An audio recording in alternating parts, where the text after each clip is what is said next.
The chemical energetic, we started this topic. So a quick revision what we have discussed till now. So we started with the topic of enthalpy change, the energy change. When a chemical reaction occurs, we call enthalpy change. A reaction can be an exothermic reaction in which the energy is released, or it can be an endothermic in which energy is absorbed. And standard enthalpy of formation means when element in the standard state form 1 mole of a compound. Combustion means when 1 mole of a fuel is burned completely under standard condition. Enthalpy change of a reaction when 1 mole of a reactant or when number of moles of reactant in specific balance reaction form a product. Atomization means when element produce atoms in the gaseous state, we call that as atomization. And ionization means when electron is removed. So if we remove the first electron, we call it first ionization. If we remove the second electron, we call that as second ionization. Electron affinity means when electron is added to neutral gaseous atom, we call that as electron affinity. So when first electron is added, we call first electron affinity. When the second electron is added, we call that as second electron affinity. Lattice enthalpy of lattice formation, it means when ions in the gaseous state will form a compound, we call that as lattice energy. When 1 mole of a water is formed by reaction of acid with alkali, we call neutralization. And the Hess law, the overall energy change is independent of the route or the path which we follow. It depends on the starting and the ending position. So using the Hess law, you can just work out the enthalpy change. If you want to calculate the enthalpy change from enthalpy change of formation, so it will be enthalpy of change of formation of a product minus enthalpy change of formation of reactants. But if combustion is given, then the enthalpy change of combustion of reactant minus the enthalpy change of combustion of product will give us the enthalpy change of reaction. Experimentally, what we can use a calorimeter that produce heat, like a chemical reaction might produce heat energy or might absorb heat energy, so that there will be a change in temperature. Using the formula E is equals to Cm delta T, we can work out the energy, and using the energy divided by moles, we can work out the enthalpy change. This is what we have discussed, and how to work out the enthalpy change of a solution as well as combustion we did. Today's topic is mean bond energies. What is the definition of mean bond energy? Mean bond energy, enthalpy needed to break a covalent bond and produce a gaseous atom, which is average over different molecule. Like example, we have say hydrogen molecule. In a gaseous state, we are supplying energy. It produces hydrogen atoms in a gaseous state. So in hydrogen molecule, there is a covalent bond. So we supply energy, and this hydrogen change into hydrogen molecule, the bond break and hydrogen molecule, it changes to hydrogen atoms, producing two hydrogen atoms. So how much energy is needed to break a single one covalent bond? We call that as mean bond enthalpy. Same way, like example, if we have methane, which is CH4, so when we supply heat energy, the methane will break into, means the molecule of methane break into one carbon and four hydrogen. So CH4 means one carbon and four hydrogen. So there are four covalent bonds. So energy needed, what is the mean bond enthalpy, average bond enthalpy, energy needed to break. Like practically what happened, if you want to break the first bond, we need different energy. Even bonds are identical. When we are breaking a second bond, we need different amount of energy. Third bond, we need a different amount of energy, and fourth bond, we need a different because as the number of atoms reduce in the structure, the stability of the structure changes. That's why we don't need the same amount of energy. So when we take an average, like example, this we need a 40 joule, this we need 30 joule, this we need 20 joule, and this we need 10. So when we take an average of the energy needed to break a single bond, so 40 plus 30 plus 20 plus 10 divided by 4. So 40 plus 30, that's 70, plus 20, 90, plus 10, 100. So 100 divided by 4. So what is the mean bond enthalpy or an average bond energy needed to break the bond? That is equals to 25 kilojoule per mole. So we use the value of the mean bond energies because every single bond in a compound is slightly different. Even there is a CH bond, there are four CH bonds in the structure, but all the CH bond does not need the same energy as I mentioned, because when we are breaking the first bond, compound is relatively more stable as compared to when we are breaking the three bonds. So the value of the bond energy in methane matches this like 1 by 4 of CH4. We are producing one carbon and one hydrogen. So what we call this energy needed to break one of the bond, we call that as mean bond enthalpy. And the substance, the condition for mean bond enthalpy, the substance in the beginning should be gas, and the atoms which are produced should also be in a gaseous state. So average energy needed to break the bond, we call that as mean bond enthalpy. Same way, like we have H2O water. So structure of water, it contains H, O and H. So H2O, as it contains H, O and H, when we supply energy, we will produce two hydrogen atoms and we will produce one oxygen. So example, for this one, we need 100 joules of energy and the other one we need 50 joules of energy. So what is the mean bond enthalpy for OH bond? Mean bond enthalpy, the total enthalpy like 100 plus 50 divided by the total number, because two bonds we are breaking, so divided by 2. So 100 plus 50, that is 150 divided by 2. So 150 divided by 2, that's equal to 75. So we need 75 joules of energy to break this OH bond. But in reality, it's not like 75 for each. It will be different values as the stability of the structure changes as the number of the bonds reduce. And the condition is that because water at room temperature, it is liquid, but the condition when we say about the bond enthalpy, the substance should be in a gaseous state. Like example, we should have water vapors and we supply energy to produce two hydrogen atom and one oxygen atom. So energy needed to produce the atoms from the molecule in a gaseous state, that energy is called bond enthalpy. And what is the mean bond enthalpy? Like here, example, if I say what is a bond enthalpy, so bond enthalpy, you can write BE is equals to 150. That's the energy needed to break the bonds. But what is the mean bond enthalpy? How to get the mean or average? So mean bond enthalpy is equals to bond enthalpy divided by number of bonds. So bond enthalpy is 150 and the number of bonds you are breaking 2. So mean bond enthalpy is equals to 75. Is it clear? The concept of bond enthalpy and mean bond enthalpy.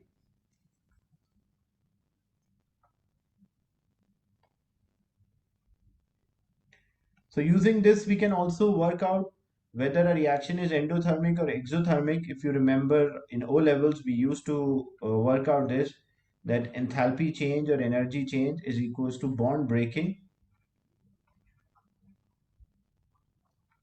minus bond forming. This is how we work out the enthalpy change of a chemical reaction. If delta H is bond breaking energy is more than the bond forming, it means it will be endo. And if the bond forming energy is more than the bond breaking, it will be exo or will get a negative sign. So in terms of bond, like example, for example, if we have exothermic reaction, so in an exothermic reaction, reactants have more energy and the product is having high energy. So first, we supply energy to break the bonds. That's the bond breaking energy. And once it reaches activation energy, the gaseous atom reaches activation energy, they will form a compound. And as if form new bond forming is exothermic, so it releases energy. So we have to check which one is more. As you can see, the arrow which is pointing up, it is shorter in length as compared to arrow which is pointing down. So bond making energy is more or bond forming energy is more than the bond breaking. So this reaction will be exothermic.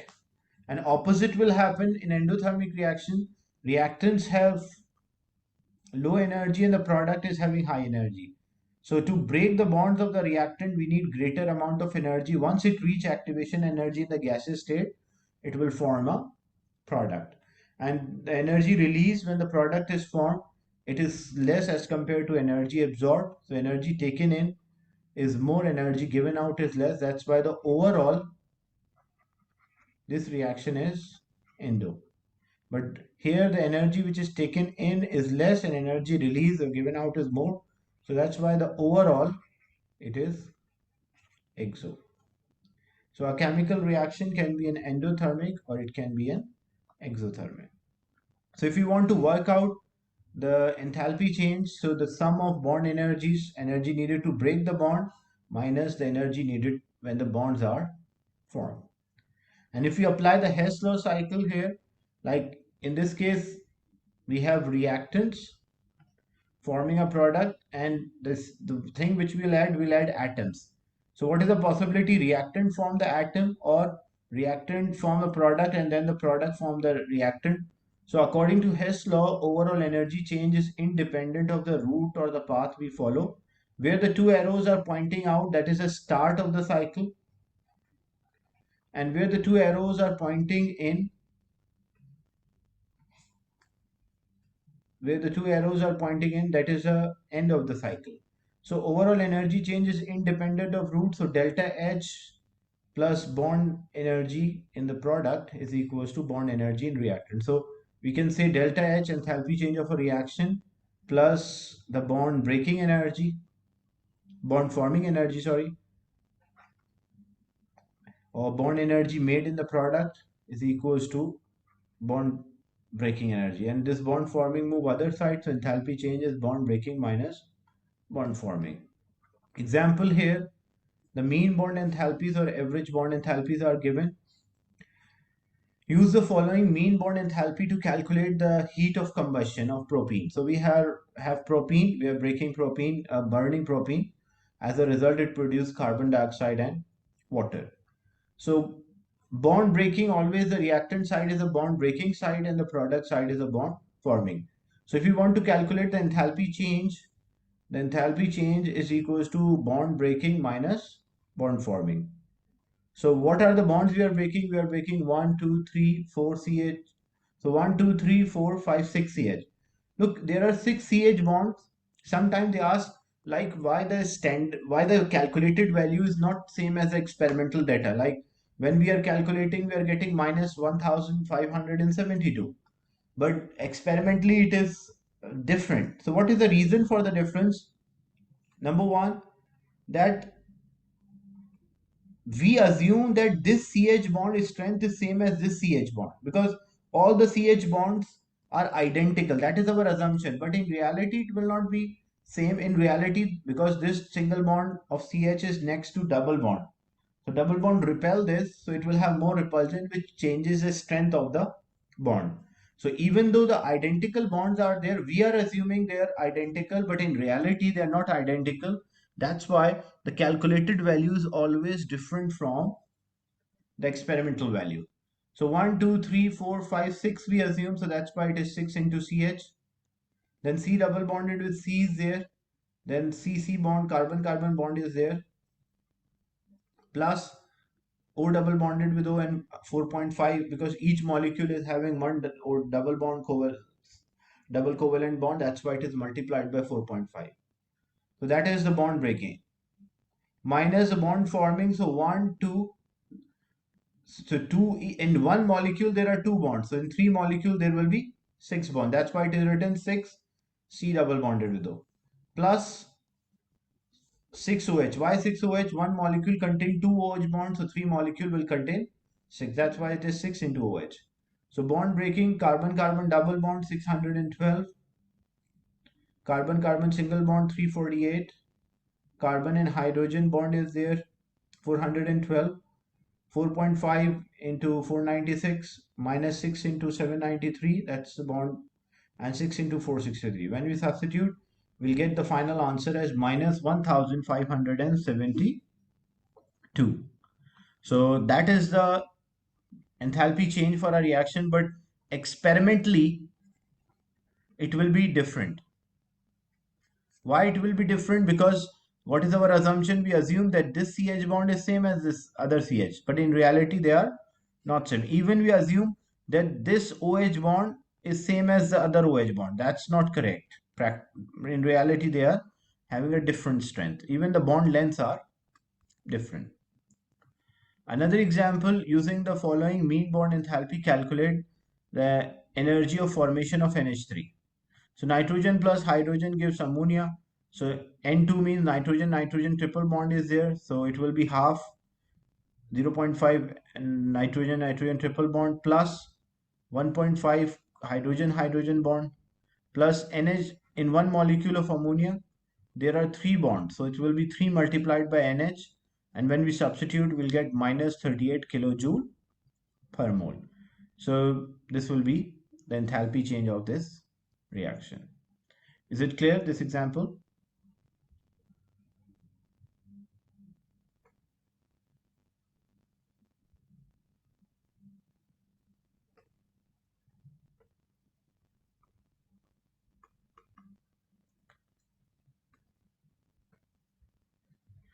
Next, more complicated examples that may occur in AS, like working out the enthalpy of formation of a compound using the bond energies.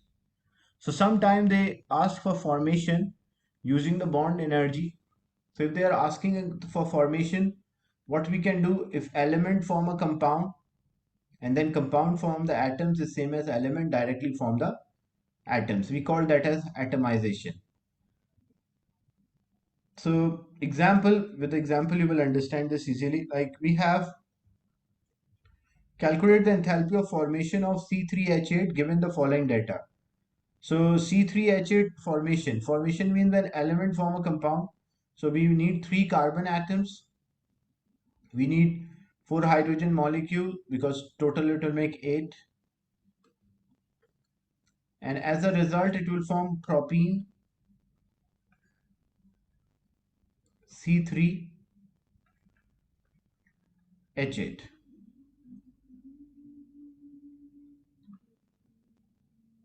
Now whenever like you have element formation is needed from the bond enthalpy, so what we'll do, we'll add a link here. What link we'll add? We'll add a link of atom. Example, this is carbon solid, carbon is a solid,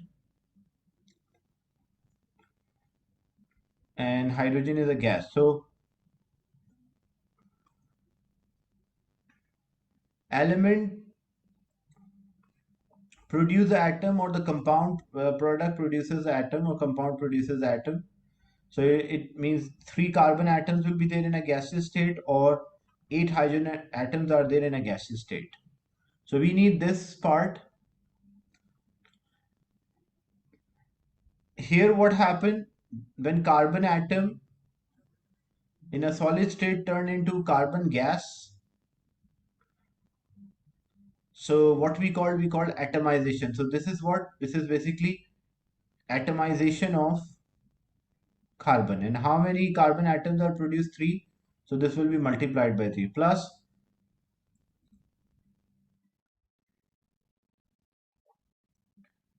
So here it is atomization because we are producing 8 hydrogen atoms. So this is atomization of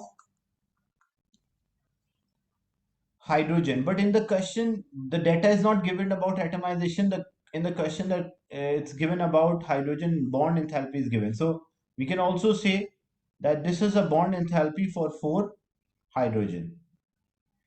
It will be 8 times the atomization of hydrogen, or 4 times the bond enthalpy of hydrogen. And here what happened, C3H8. So in C3H8, because in this question the bond enthalpies are also given and atomization is also given. So how we work out, we have to check what is given, according to that we'll write. Why I did not write atomization here, like why I did not write 8 atom enthalpy 8 multiplied by atomization of hydrogen. The reason is that because for hydrogen we don't have atomization. In the question we can write like 8 times the atomization of enthalpy change of atomization of hydrogen.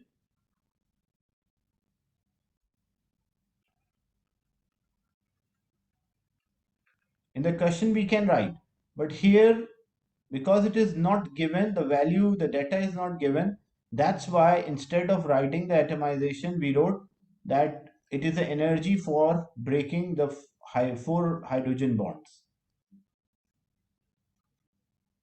And here C3H8, so two carbon-carbon bonds. So this is the energy needed to break two carbon-carbon bond plus the energy needed to break CH bond 1, 2, 3, 4, 5, 6, 7, 8. So energy needed to break 8 CH bond. So when we work out the where the two arrows are pointing out, that is the start of the cycle, and where the two arrows are pointing in, that is the end of the cycle. So it is delta HF, enthalpy change of formation, plus twice the carbon-carbon single bond energy plus 8 times the carbon and hydrogen bond energy, that is root 1 is equals to enthalpy change of root 2, which is 3 multiplied by enthalpy change of atomization of carbon, and plus 4 HH bonds are there.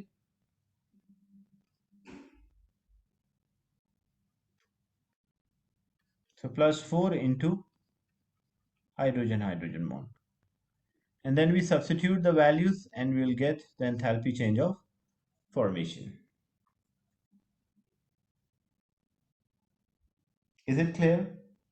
This example, which is having both.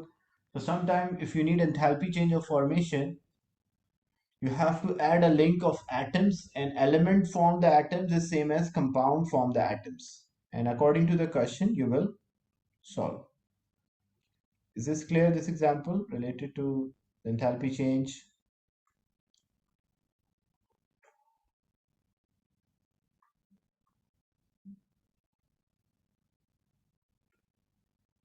Then enthalpy change in homologous series, a series in which each member differ by the same CH2.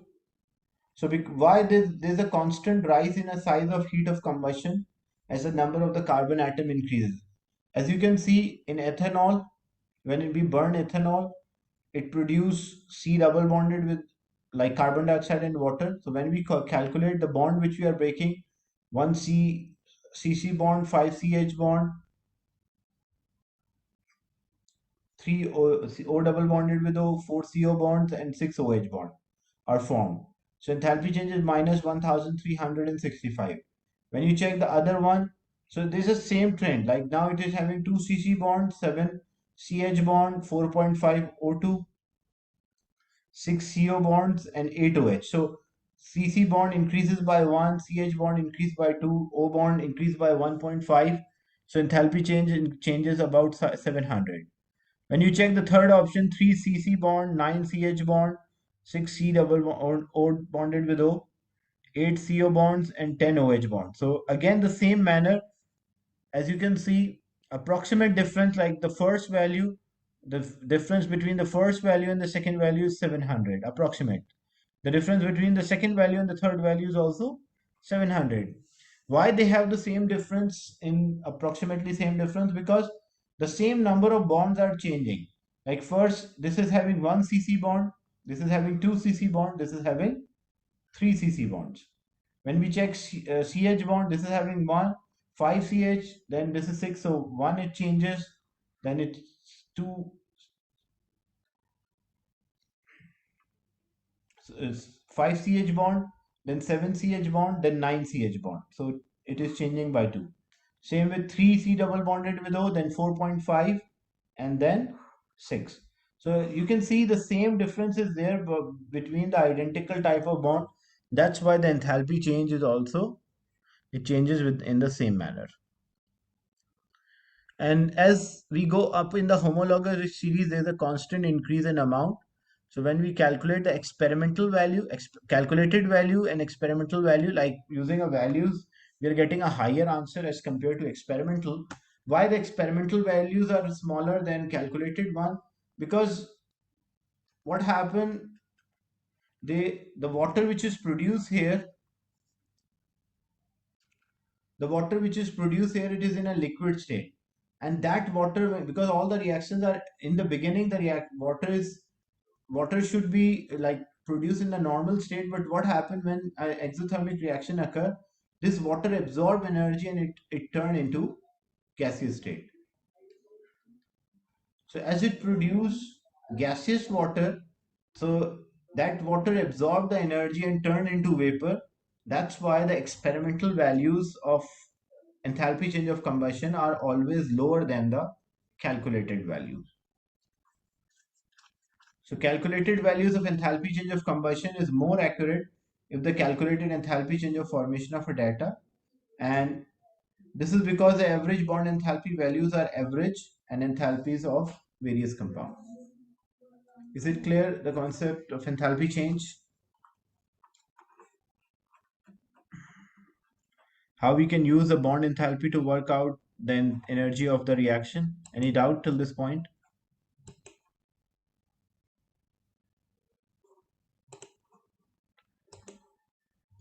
Now we'll do some questions related to the topic.